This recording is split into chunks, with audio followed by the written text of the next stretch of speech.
Bonjour à toutes et tous, bienvenue dans cette nouvelle vidéo de la revue L'Apologie. Aujourd'hui, nous allons parler du documentaire La Disgrâce, réalisé par Didier Cros et diffusé sur France 2. Dans ce documentaire, Didier Cros va à la rencontre de 5 anonymes qu'on regarde avec difficulté en raison d'un visage abîmé par un accident, une maladie ou un attentat. Il aborde ainsi frontalement un thème encore tabou dans notre société en questionnant le rapport que chacun, chacune entretient avec l'image de soi, le regard de l'autre, mais aussi sur sa propre tolérance. Bonjour Didier Cros et merci d'avoir accepté cette interview. Pourriez-vous nous présenter en quelques phrases votre projet La Disgrâce? J'ai voulu redonner la visibilité à ceux qui l'avaient perdue. C'était l'axe un peu que je souhaitais pour ce film. Et en fait, l'idée à l'origine, elle remonte bon, assez loin. Moi, j'ai une sœur, enfin j'avais, parce qu'elle est décédée récemment, une sœur handicapée mentale, très handicapée mentale. Et en plus d'être très handicapée mentalement, ma sœur est aussi très abîmée du visage. Et j'avais déjà fait des films sur le handicap, parce que l'essentiel de mon travail de documentariste est centré plutôt sur les questions de la marge ou prétendue telle. Et donc, j'ai fait des films sur voilà, la prison, le handicap mental, justement, les sans-logis, etc. Et donc, comme j'avais déjà traité le monde du handicap mental, je me suis dit, tiens, il y a quelque chose qui parle de notre humanité commune autrement. Euh, et en plus, à ma connaissance, en cherchant un peu, je me suis rendu compte qu'il y avait pas de film, en tout cas français, qui avait été fait sur cette question-là. J'ai d'autant mieux compris que j'ai vite vu que la thématique était très taboue. Et c'est sans doute la raison pour laquelle. L'autre raison, me semble-t-il, c'est que ça pose des questions extrêmes en termes de représentation, et que donc c'est un peu ça aussi la limite quand on est documentariste. Qu'est-ce qu'on peut montrer? Comment montrer les choses? Quelle est la limite de montrer les choses? Comment valoriser une thématique sans la fuir non plus? Voilà, donc le sujet est parti comme ça. Et l'idée du traitement du film est arrivée presque aussi vite que le sujet, parce que je me suis dit qu'il fallait quelque chose de particulier pour traiter cette thématique des personnes abîmées du visage. Oui. Comment vous exprimez ce tabou? Il me semble que on a un problème avec la différence de manière générale. Et d'ailleurs, je souhaitais que le film soit lui-même au-delà d'essayer de traiter au mieux cette question du visage abîmé, puisse être aussi emblématique de toutes les différences en fait. Celle-ci étant la plus ultime, si l'on veut, dans le sens où elle atteint ce qui nous vient en premier dans l'échange avec autrui, c'est-à-dire le visage. Et j'ai compris d'ailleurs par votre intermédiaire notamment et en discutant aussi avec d'autres personnes que c'est pas parce que la blessure n'est pas visible qu'elle n'est pas moins pesante, hein, puisque c'est tout le travail que vous avez pu développer et démontrer. Je pense qu'il y a on se reconnaît pas dans l'autre, pas immédiatement, je veux dire. Il y a quelque chose qui fait que dans l'échange de personne à personne, on a besoin de se reconnaître dans l'autre, avec des différences comme on en a tous dans un visage, mais des différences moyennes. Euh, et dès qu'on est dans une différence trop marquée, il y a une sorte de perte de repère qui crée un peu un effet d'angoisse, de rejet ou de panique selon les cas pour de nombreuses personnes. Donc il y a ce premier aspect. Et puis le second, je pense que c'est qu'on projette curieusement, immédiatement, la destinée d'autrui, ou en tout cas on croit être à sa place dans ce qu'elle peut ressentir. Donc du coup, il y a une double gêne qui s'installe aussi par rapport à ça. De fait, après, on ne sait plus comment se positionner, alors que l'autre n'attend qu'une attitude absolument normale à son égard. C'est l'inverse qui se passe. L'échange devient un peu forcé, maladroit, alors que rien n'oblige à ce qu'il soit. Et c'est absolument terrible pour donc les personnes concernées, parce que en fait, la blessure du visage amène les personnes concernées à devoir prendre le malaise de l'autre à leur compte. C'est déjà assez terrible de vivre avec une blessure importante qui suppose un rejet social manifeste et qui empêche d'avoir une vie normale bien souvent, déjà même une vie professionnelle, et ne parlons pas de la vie amoureuse. Et ben dans un échange social, ce que j'ai compris tout de suite, c'est que justement pour le rendre acceptable à autrui, c'est souvent les personnes concernées qui font le petit mot sympathique, qui amènent la situation pour essayer de dédramatiser. C'est quand même fou. Alors ça devrait être l'inverse. On devrait être capable soi-même d'essayer de libérer l'autre de cette tâche-là. Et pourtant, c'est pas ce qui se passe. D'ailleurs, j'avais rencontré une personne qui n'est pas celle du film, parce que j'avais rencontré environ 35 personnes pour le film, et qui avait élaboré une stratégie très particulière de contournement comme ça.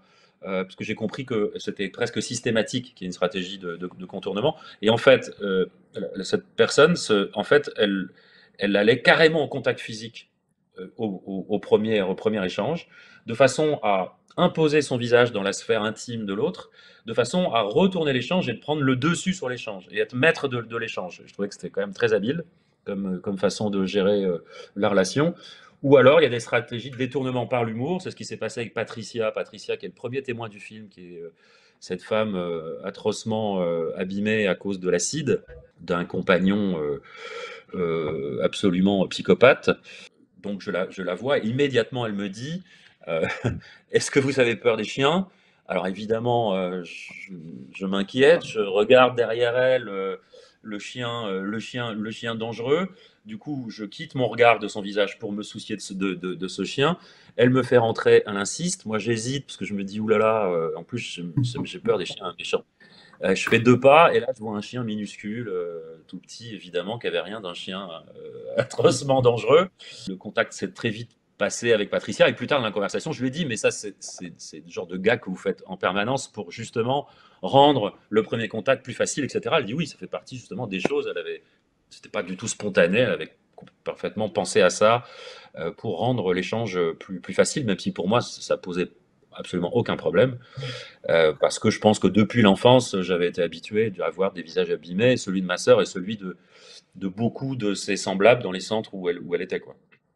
Vous avez parlé de la particularité de votre documentaire. Alors déjà, on a bien compris qu'il y a peu de documentaires sur le sujet. Il y a eu quand même plusieurs émissions qui ont traité de cette thématique, mais D'accord. sous un angle peut-être plus voyeuriste que votre approche. Alors, votre approche, elle a quoi de particulier? Ce que je me suis dit tout de suite, c'est que, bon, déjà, sincèrement, puisque je savais que c'était un enjeu majeur en termes de, de représentation. Donc, qu'est-ce qu'on fait de la représentation de cette thématique? Et justement, la représentation, c'est la clé de ce dont on parle. Donc, si je me ratais avec ça, je pouvais faire beaucoup plus de mal que de bien. Donc, j'avais bien conscience. Il y a plein de films, si on les traite pas trop bien, on va peut-être pas rater le message qu'on veut faire passer. Sur celui-ci, je me suis vraiment questionné en me disant, mais ça se trouve, c'est une mauvaise idée. J'avais appelé mon monteur. Je lui ai dit, écoute, je me demande si je fais pas une connerie parce que si je me plante, ça va être terrible. Enfin, je vais dire l'inverse de ce que je veux faire. Et donc, je lui ai exposé donc, cette idée. Pourquoi elle était spécifique, cette idée de séance photo chez Harcourt?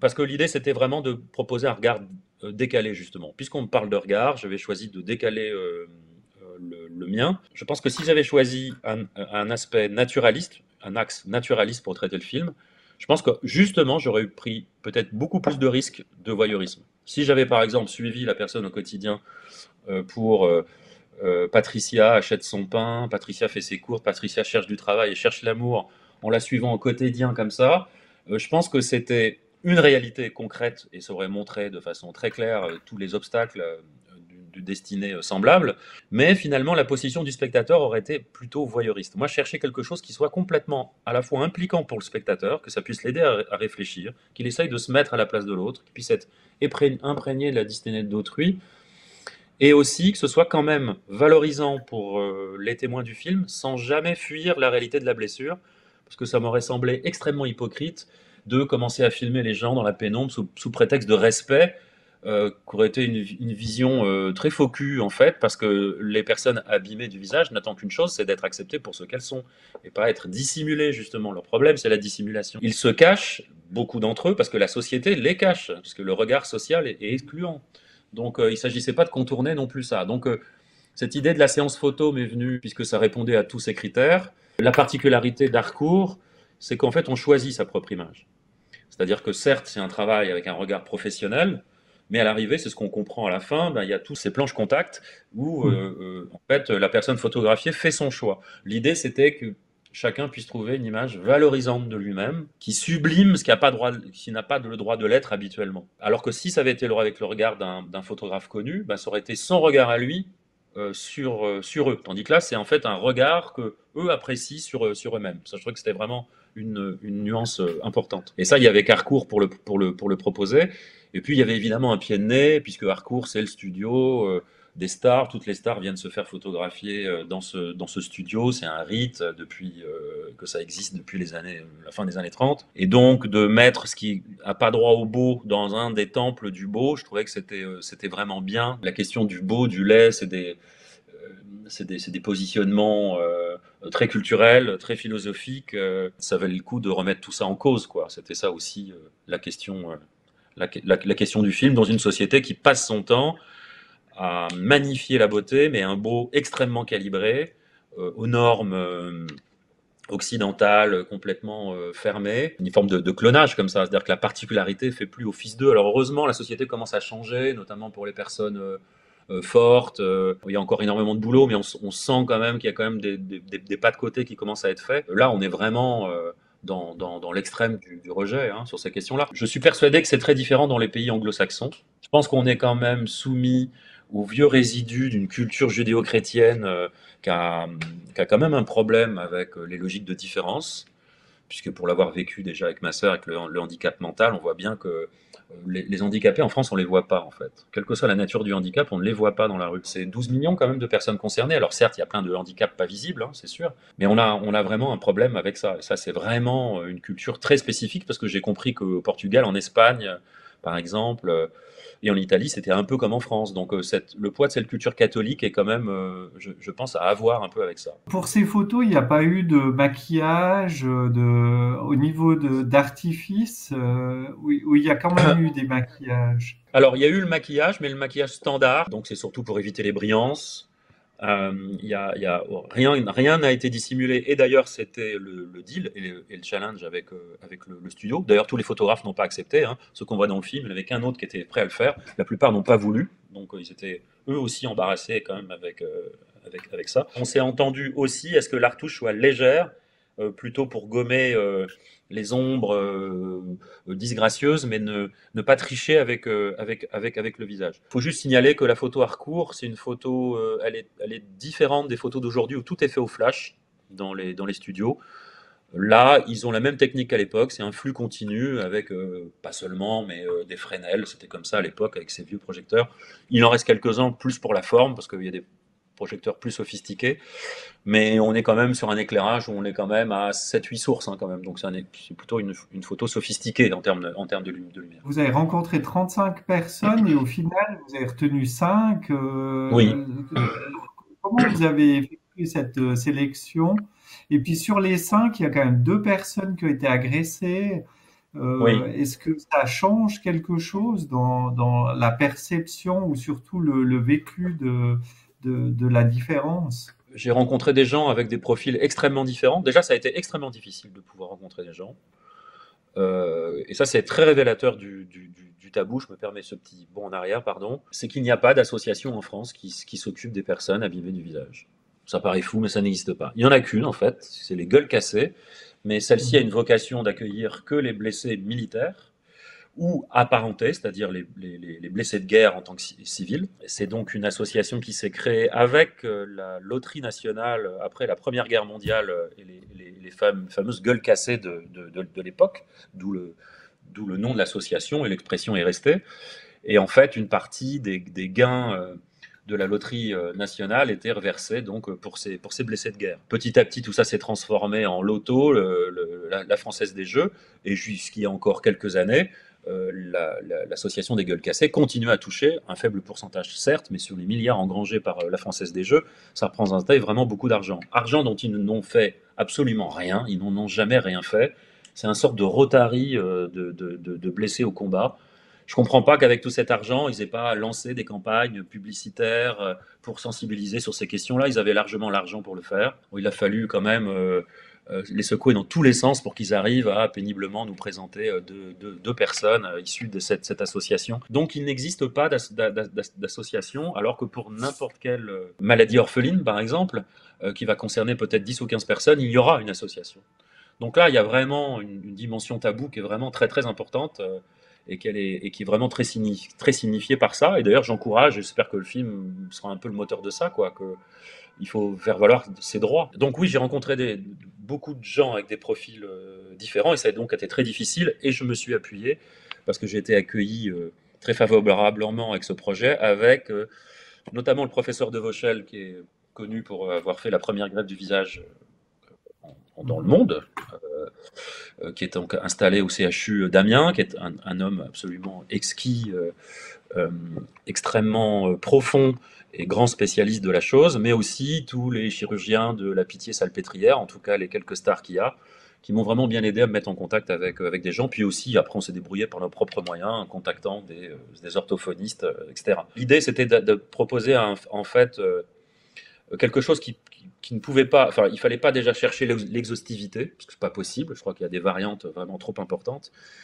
mais proposer quand même des axes de lecture différentes. Donc, de fait, il fallait des personnes qui soient abîmées de naissance ou très tôt dans la vie, d'autres plus tard, parce que ça ne dit pas la même chose si on est avec un visage très abîmé, même si on va peut-être vivre le plus pénible avec l'école, et d'autres, parce que ça ne dit pas la même chose si du jour au lendemain, on s'est construit avec un visage, et tout d'un coup, si celui-ci est ravagé par un accident de voiture ou un incendie. Donc ça raconte effectivement pas la même histoire. Et puis aussi la nature de la blessure, ou plutôt son origine, parce que c'est vrai que si on subit une agression et qu'on est défiguré à cause de ça, c'est pas la même chose que si, je sais pas moi, on va défendre quelqu'un dans la rue d'une agression, on est soi-même abîmé, mais on a eu un acte un peu héroïque. Je pense que c'est peut-être plus facile de supporter psychologiquement cette chose-là parce qu'on a fait un acte noble que si on subit une atrocité comme l'acide pour Patricia ou le Bataclan pour Gaël. Est-ce que c'est pour C'est ça que une dans force vos exceptionnelle. interviews, vous parlez souvent de témoins, vous parlez des Oui, témoins du reportage? oui, Parce que je trouve que c'est oui. assez intéressant comme terme. Vous mettez le doigt sur un aspect très juste et très complexe pour nous, documentaristes. En général, on dit protagoniste ou témoin. Voilà. On dirait même, normalement, on parle plus facilement de protagoniste. Entre nous, on parle toujours de personnage.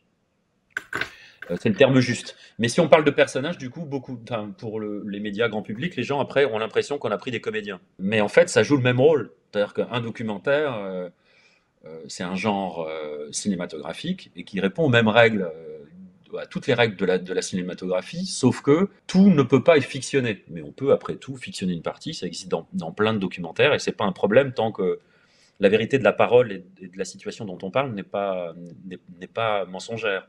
Donc, c'est pour ça qu'on parle de personnages. Et effectivement, quand on compose un film, dans le sens où on va chercher des gens qui vont habiter le film, on le projette en termes de personnages. Chaque personnage a un rôle à jouer. Il fallait être dans ce film que je puisse trouver des gens qui soient capables de faire de l'humour, parce que je me suis dit ça va être quand même plutôt pesant pour le spectateur, il va falloir que des gens soient capables de faire de l'humour, donc j'avais aussi cette recherche-là. Il fallait quelqu'un dont on sente même dans l'expression de la parole que même mettre des mots sur sa réalité, c'est extrêmement difficile, mais en même temps qu'il y parvienne, ça c'était le profil de Guilhem. Il fallait quelqu'un qui soit très analytique, parce que je ne voulais pas l'expression d'une douleur, il fallait qu'on l'entende bien sûr, mais je voulais surtout une analyse de leurs propres conditions. Et donc, il fallait des gens capables de réfléchir sur eux-mêmes. Voilà. Donc après, ça correspond à tout. Le choix se fait sur tous ces critères-là. Il arrive que dans les films, parfois, il y a un témoin sur lequel un protagoniste, un personnage, donc, sur lequel on attend beaucoup de choses, parce que dans les rencontres, ça s'est passé, mais au moment où on tourne, tout disparaît et la parole n'est plus au rendez-vous. Et ben, on le fait disparaître évidemment du montage dans ce cas-là. Mais là, je me suis dit que c'était pas possible pour ce film. Je pouvais pas, décemment pas, vu la problématique du film, dire à quelqu'un qui ne demande qu'à être accepté pour sa propre image, avec sa propre image, ah ben non, tout ce que tu as dit, c'est pas intéressant, je vais me passer de toi. Donc j'ai mis beaucoup de temps à faire le choix parce qu'il fallait que le choix soit sûr. Je me voyais vraiment pas dire à à l'un des témoins, ah bah non, finalement, tu seras pas dans le film, quoi, et je vais en chercher un autre. Donc, euh, donc il y a eu, je n'ai pas tourné plus de personnages que vous voyez à l'écran. Pour vous, que dit ce reportage, ce documentaire sur le rapport à la peau ou au corps que vous aimeriez mettre en évidence? Il fallait que le film soit impliquant, d'où ce dispositif face au miroir. J'ai longtemps hésité avant de faire ce, ce dispositif parce que je me suis dit, il ne faut pas que ce soit une épreuve terrible pour les personnages. Si ça devient un cauchemar, je vais pas leur. Enfin, le film est censé leur rendre service quand même. Il n'est pas là pour leur rendre la vie impossible avec une sorte d'expérience de torture. Et j'avais éliminé ça. Enfin, j'y avais pensé au tout début. Et j'avais laissé tomber en me disant que c'était pas possible. Puis finalement, je leur ai reposé la question à tous et tous m'ont dit que ça leur posait pas de problème, que certes, le miroir au quotidien n'était pas leur plus grand copain, mais qu'ils voyaient bien quelle était la démarche pour le film, l'idée d'essayer d'être plus impliquant, parce que du coup, ils se regardent comme on les voit. Il y a une mise en abîme qui implique plus le spectateur. Et c'est la raison pour laquelle aussi je suis dans l'image discrètement, un peu dans le flou, en arrière-plan.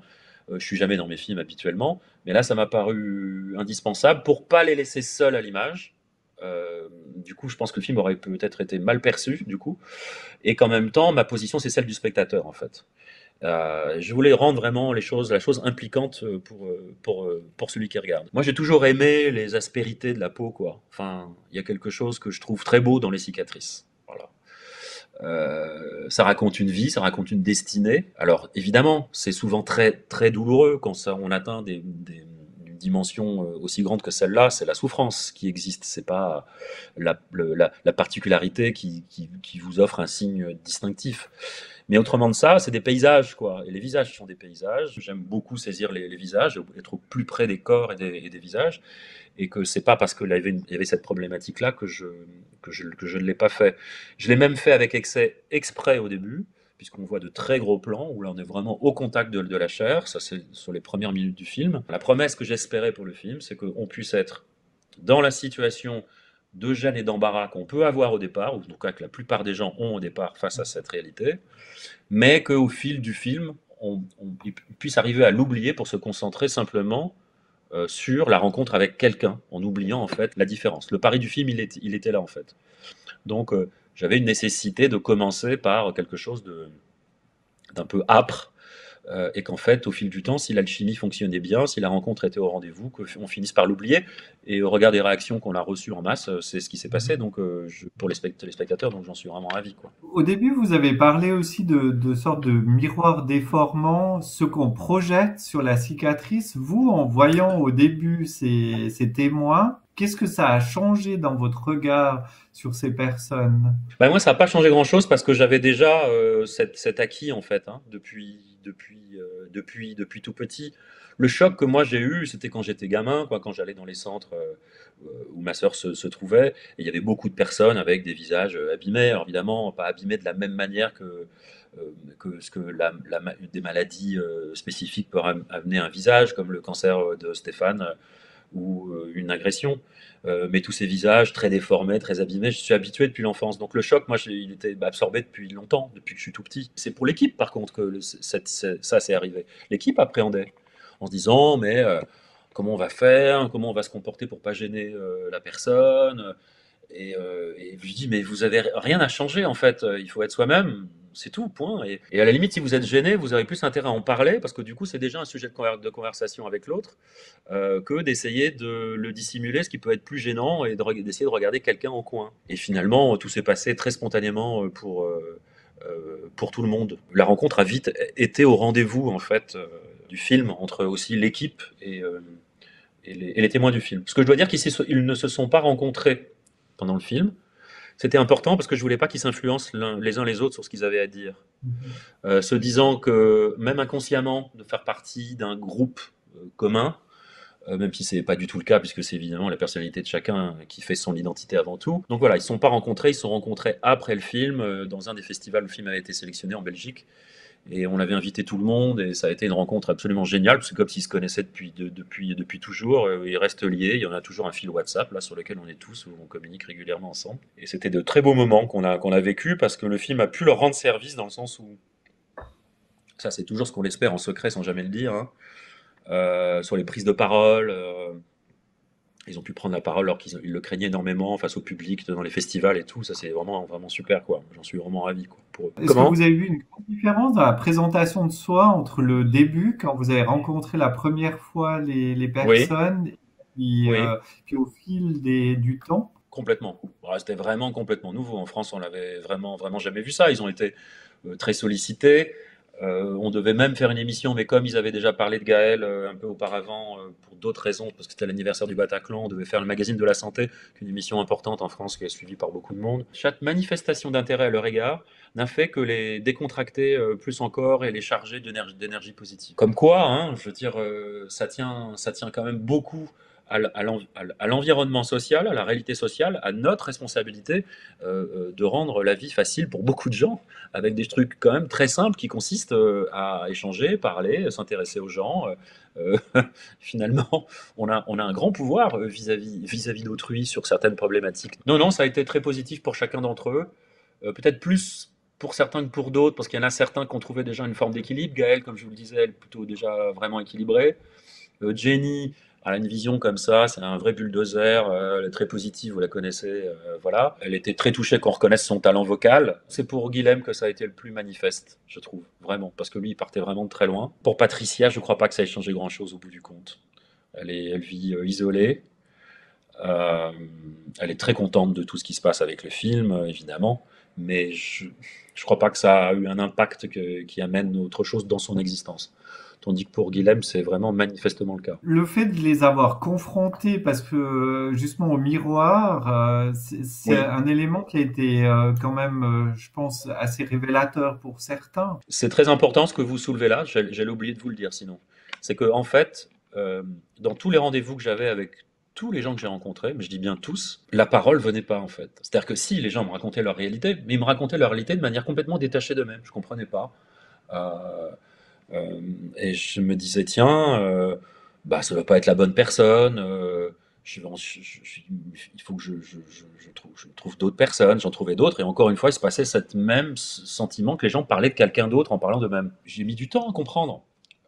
Parce que ça, je pouvais difficilement leur dire que j'avais cette sensation-là. J'aurais dû peut-être le dire, mais j'ai mis du temps à comprendre. C'est qu'en fait, leur quotidien les ramène tellement toujours comme si toute leur identité était définie par leur blessure, que finalement, leur blessure devient leur identité.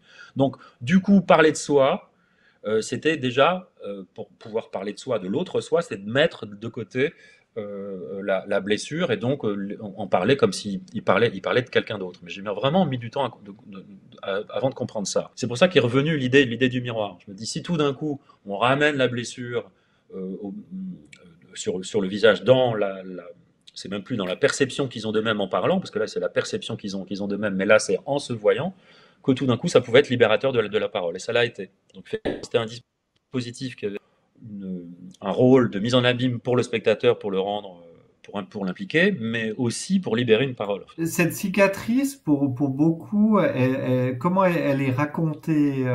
Est-ce que il y a une histoire aussi derrière la cicatrice Oui, qui peut être oui. aussi embellie ou en tout cas très positivée? Complètement. D'ailleurs, dans la partie du film où chacun se prend en charge littéralement devant le reflet, devant le miroir, et commence à se détailler, c'est Jenny qui le fait, qui va plus loin là-dedans, c'est complètement fascinant, parce que là, on la voit vraiment se voir comme elle se voit elle.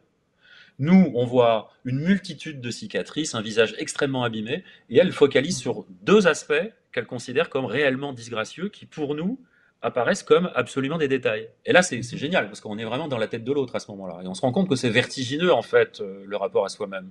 On se voit tous d'une certaine façon, et on sait très bien que, avec un peu d'expérience, quand on avance en âge, on nous voit souvent, il y a toujours une part différente qui est perçue par les autres de nous-mêmes que l'image qu'on a de nous-mêmes. De manière générale d'ailleurs, aussi bien dans l'apparence physique que dans ce qu'on croit être les traits majeurs de ce qui se dégage de notre personnalité. Il y a toujours un étonnement quand on entend les autres, enfin les gens en qui on peut avoir confiance, hein, nous parler de nous-mêmes par exemple, dans ce qu'on croit être notre apparence, dans ce qu'on croit être l'intégralité de notre personnalité. Donc tout d'un coup, d'arriver à rentrer comme ça, littéralement, dans le rapport de eux-mêmes à eux-mêmes au travers de cette image, et au travers donc des cicatrices, ça j'ai trouvé ça extrêmement, extrêmement fort et précieux, et vraiment, vraiment précieux dans le film. Puis il y a aussi sur cette histoire de la motricité, parce qu'il y a, il y a la blessure esthétique, et puis il y a la question de la motricité. Ça, c'est la question enfin, c'est la problématique de Stéphane. Alors, on lui a enlevé donc un tiers du visage, hein, à cause du cancer, donc il a été reconstruit comme ça avec une partie du visage en moins. Euh, et la langue lui a été aussi ôtée. Le cancer a commencé par un cancer de la langue, qu'il a fallu tout reconstruire. C'est miraculeux qu'il puisse s'exprimer en fait, parce que il a fait des miracles, Stéphane, il s'en est orthophoniste aussi. Il ne devrait pas pouvoir s'exprimer comme il le fait. Et son quotidien est vraiment très pénible parce qu'en fait, il ne peut plus et il ne pourra plus euh, consommer des aliments solides de toute sa vie. C'est quand même une perspective terrible. Et donc, pour lutter contre ça, Stéphane a mis au point, il se fait quand même de la cuisine véritablement, et après il broie tout dans un mixeur pour pouvoir le prendre avec une paille en fait. Pouvoir conserver quand même la variété des saveurs et pas simplement se nourrir de manière complètement basique et animale. Et il a dans l'idée de vouloir en faire un livre de cuisine pour justement les personnes concernées. Donc ça existera, je l'espère, c'était une très bonne idée, je trouvais. Et ces cicatrices disent aussi du travail alors des chirurgiens. C'est vrai que ça a été bien médiatisé avec le livre de Lançon, mais Oui, et suite à votre reportage, il y a aussi eu plusieurs chirurgiens qui se sont exprimés. Ça montre quand même un peu tout le bricolage entre guillemets qui se fait au niveau de la chirurgie. complètement. Moi, j'avais dans l'idée, alors ça, pour le coup, j'ai pas, l'aspect que j'ai vraiment appris avec le film, c'est sur l'aspect technique, en fait, chirurgical. Moi, j'avais dans l'idée que, puisque le titane est ce métal qui est complètement accepté par l'organisme, qu'en fait, c'était Terminator l'option, quoi. Hein. Schématisme, mais c'était un peu ça. Et que donc, du coup, on pouvait se permettre des prouesses comme ça grâce à ça, mais pas du tout, en fait. C'est vraiment de l'artisanat. Euh, il n'y a pas 50 000 possibilités, euh, en tout cas pour l'instant, et que voilà, le péroné est quand même l'os qui est toujours privilégié pour reconstruire les visages. On va chercher de la peau ailleurs, donc pour redonner une apparence à peu près standard, je dis pas normal, hein, mais standard. On va abîmer le corps ailleurs, on va créer des cicatrices ailleurs pour pouvoir qu'il y en ait moins sur le visage. Et donc il y avait une autre personne, et là c'était un cas encore plus extrême, qui était en dépression complète, qui était même très suicidaire, parce qu'en fait, pour lui reconstituer les paupières avec cette peau qui est très fine, il lui avait greffé en fait la peau des testicules, parce que c'était la peau la plus proche en termes de finesse. Donc Mhm. c'était une très bonne idée sur un plan technique, mais le problème c'est que cet homme devait se raser sous les yeux, en fait. Et ça lui était Mhm. insoutenable et insupportable de savoir qu'il avait ça sur le visage, même si personne ne pouvait l'imaginer en vérité. C'était pas marqué dessus. Dans cette dimension-là du travail des chirurgiens, je trouve il y a une grande satisfaction, autosatisfaction de la prouesse technique, méritée, ok, mais peut-être la nécessité de mieux prendre en compte les problématiques un peu spécifiques, psychologiques de chacun, qui en plus peuvent être assez différentes d'un patient à l'autre. Il y a des grandes lignes, comme effectivement la première préoccupation, c'est pas l'esthétique pour les personnes abîmées du visage, c'est déjà est-ce que je vais retrouver mes facultés motrices, est-ce que mes sens sont intacts, est-ce que je peux parler, manger, goûter, voir. À chaque fois, j'entendais ça, des chirurgiens me dire oui, mais c'est ça qui compte le plus. Vous savez, l'esthétique, c'est pas. Bah, certes, oui, dans un premier temps, mais et le second, voilà, c'est que c'est une esthétique, c'est une esthétique issue de leur appréciation de l'esthétique. Peut-être que si on demandait en fait aux patients qu'est-ce qu'ils préféraient, peut-être que il y aurait des choses inattendues aussi avec peut-être des témoins qui aimeraient se faire reconstruire d'une certaine façon et pas d'une autre pour mieux Mhm. gérer cette nouvelle identité, qui sait. Je crois que tous ces aspects-là, on n'y est pas du tout encore, c'est encore très secondaire dans ce domaine en fait. D'ailleurs, vous montrez bien dans votre reportage que, à un certain moment, les gens sont saturés des interventions et ils arrêtent. Et, et ça, je pense, c'est un élément aussi qui est important. Absolument décisif parce qu'au fond, je pense que la technique peut permettre énormément de choses, mais chacune des personnes abîmées du visage a finalement le visage de sa lassitude des opérations. C'est la lassitude qui détermine en fait du visage final et non pas la technique. D'ailleurs, pour Gaël, si Gaël a du mal avec sa propre image à la fin du film, alors qu'elle l'a choisie, c'est la seule qui dit «Oh, j'aime pas ma photo», etc., c'est parce que c'est celle qui est vraiment encore dans un processus de reconstruction, à mon sens. Parce que la tête qu'elle avait hier n'est pas celle du film, et même depuis le film, elle a pas le même visage. Et que donc c'était difficile pour elle de faire un choix. Elle aurait préféré un choix de l'avant ou de l'après complètement définitif, mais d'une phase intermédiaire, c'était assez, je pense, trop déstabilisant pour elle. Et d'ailleurs, elle a choisi déjà une image où elle est dans une mise en scène qui ne correspond pas au quotidien. C'est pour ça qu'elle rejette l'image d'ailleurs. Elle a une robe extrêmement sophistiquée, elle a les cheveux tirés en arrière, elle ne les a jamais. Donc elle s'est elle-même transformée au-delà de la blessure. Et c'est pour ça, je pense qu'elle la rejette, cette image, au bout du compte. C'est que c'est très difficile de renouer avec soi en permanence, avec un visage qui change en permanence. Enfin, Mhm. quand c'est pour une petite modification, ça va, mais sur des grandes, au bout d'un moment aussi, c'est psychiquement très difficile d'avoir ce visage qui n'est jamais le même d'un mois sur l'autre dans le miroir. Et puis, avant ça, il y a la difficulté de la convalescence.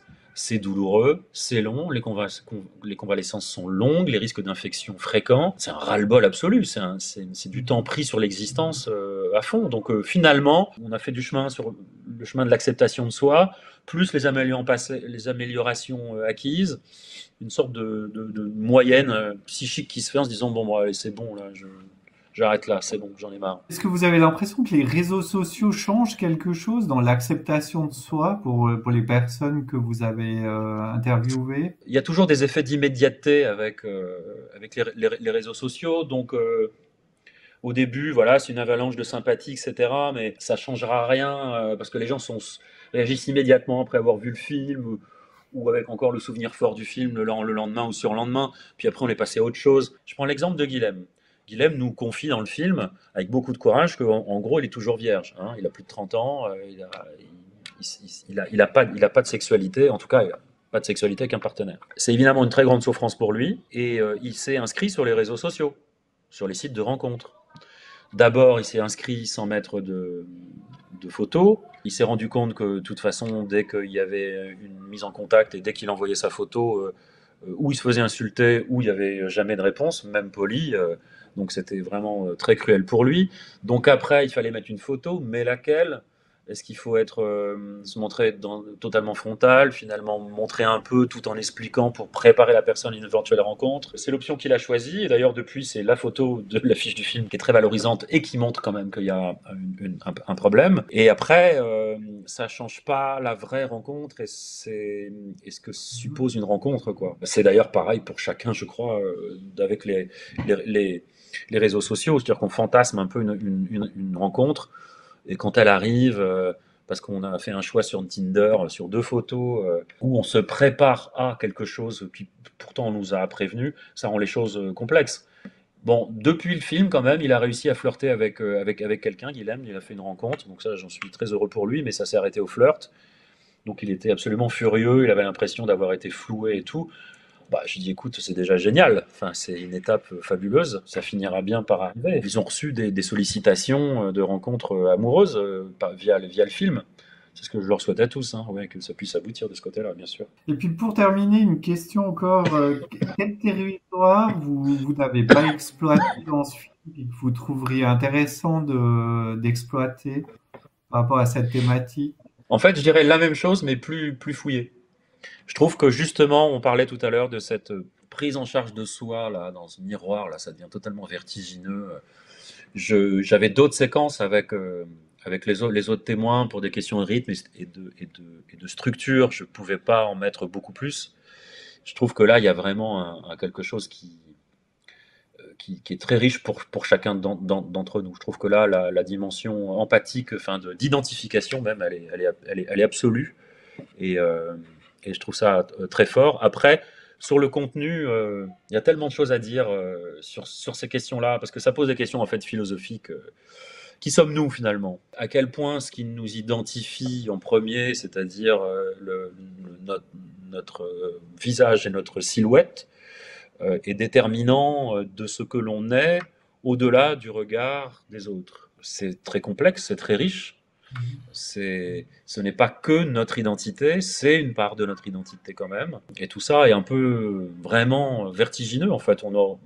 ça m'aurait mérité, en fait, sur ce support-là, d'aller encore plus loin dans l'universalité, en fait, du questionnement. Donc là, c'était peut-être plus un film pour le cinéma, mais je pense que oui, c'est dans vraiment cette, cette dimension-là. Je pense que j'aurais bien aimé creuser un peu plus. Merci Didier Cros de nous avoir permis d'accéder aux coulisses de votre documentaire qui a rencontré un grand succès. La Disgrâce, un film France 2 à voir jusqu'au 8 mars 2021 en replay. Merci à vous d'avoir regardé cette vidéo et nous vous retrouvons bientôt sur l'Apologie.